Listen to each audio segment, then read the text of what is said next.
The Elements panel is great for debugging HTML and CSS, but if you're writing a complex web application, odds are you're using some JavaScript. And when it comes to JavaScript debugging, that's where the Chrome DevTools console comes in. The Chrome console is one part log and one part command line interface. It allows us to easily interface with our app to run JavaScript commands and display log messages for help with debugging. We can bring up the console by simply clicking on the Console tab here.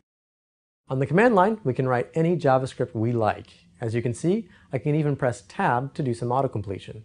Here we wrote the JavaScript to return the date header from the page using its ID. We can then run commands on that object right here in the console. The Chrome console also provides many ways for us to log events happening inside of our application, starting with the console log command. Here you can see we're simply sending a string into the console log method, and it simply prints it out. This can be a very useful way to debug an application by putting a bunch of console log commands inside of maybe your JavaScript functions. And those don't just output strings, you can also put JavaScript objects inside of those console log commands. Let's take a look at that. The console object itself is a JavaScript object, so let's get a little meta and write our console object to the console.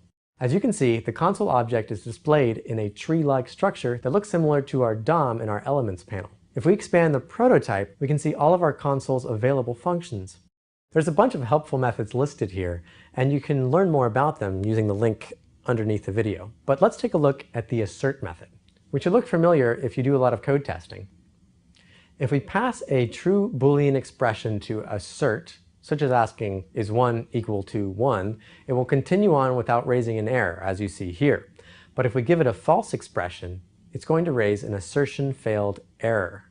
And as you can see here, our console is smart enough to print out this error in red so that we pay attention to it. We'll talk more about debugging errors later in Chapter 3, but for now, let's jump into some challenges.